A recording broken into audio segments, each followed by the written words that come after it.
Welcome in, Slumpbusters. This is your boy Kyle, and we are back with another YouTube quick hitter. Breaking news in here on Thursday, at least breaking news at the time I'm recording this. The San Diego Padres have hired Bob Melvin as their new manager. Yes, if you may be confused, that is the Bob Melvin who for the past 9 years has been managing the Oakland Athletics. Melvin's regarded as one of the best managers in all of professional baseball, and now he is going to come to the Padres, jumping ship from the small market Oakland Athletics. So let's talk about Oakland first here. It seems like Oakland is headed towards a fire sale. And this is the thing that Oakland fans were petrified of because the Oakland Athletics have talked about relocating to Las Vegas.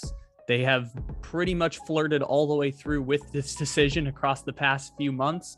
Even the owner took a trip over to Las Vegas in the middle of the season last year.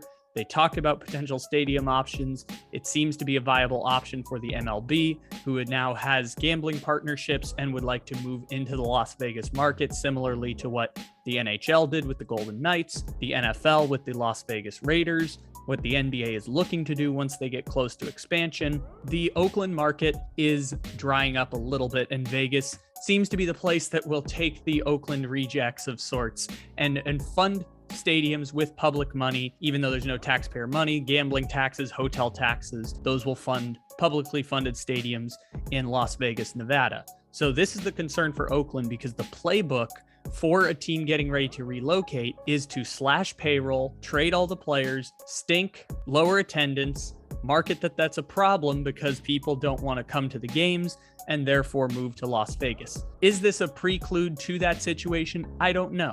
Was Marcus Semien leaving last year, despite the fact he hit 46 home runs for Toronto, only making $17 million a year?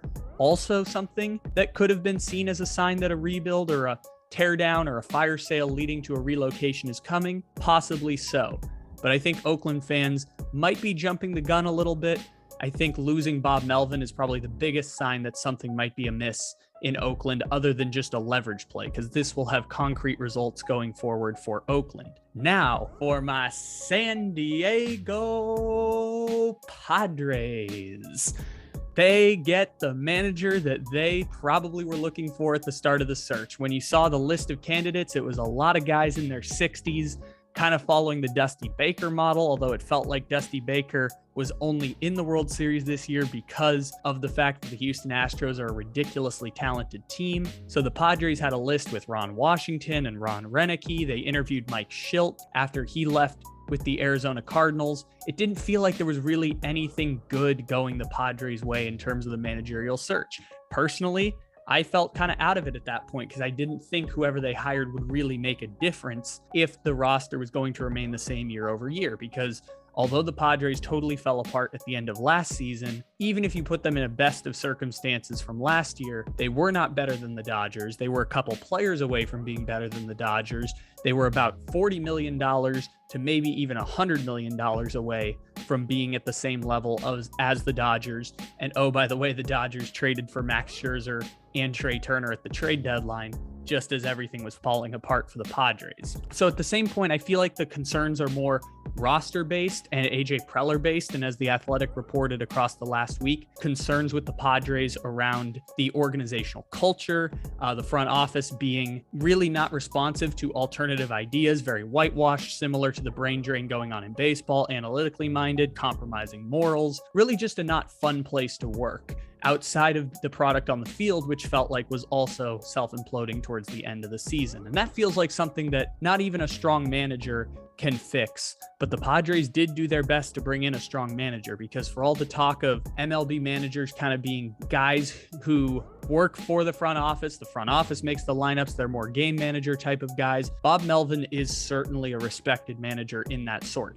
I don't think you're going to find any manager now who doesn't subscribe to that idea of the team is constructed in the manner that the front office wants it to be and the team works at its best. I don't even think that's a bad thing either, because if the team is constructed to succeed a certain way, it's beneficial for the manager to build the lineup in such a way and be in communication with the front office.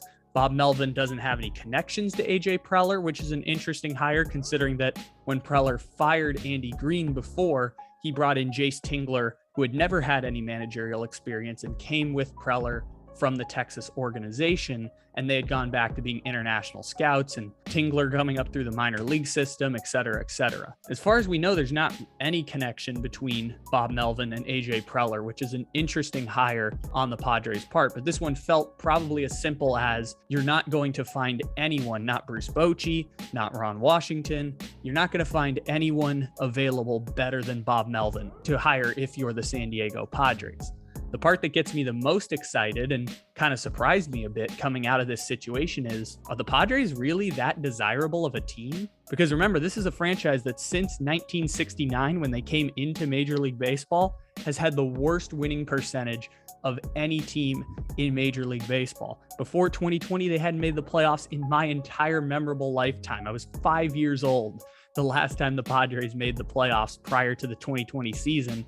And obviously 2021 was a massive disappointment, but they have a new ownership group that's willing to spend ridiculous amounts of money. As we've already seen, they had the 7th highest payroll in baseball. Since he's taken over, the Padres have dished out the 2 largest contracts in the history of the Padres organization to Fernando Tatis Jr. and Manny Machado, taking on Yu Darvish's $20 million contract. It's all been a very interesting time for the Padres, and maybe they are a desirable team now.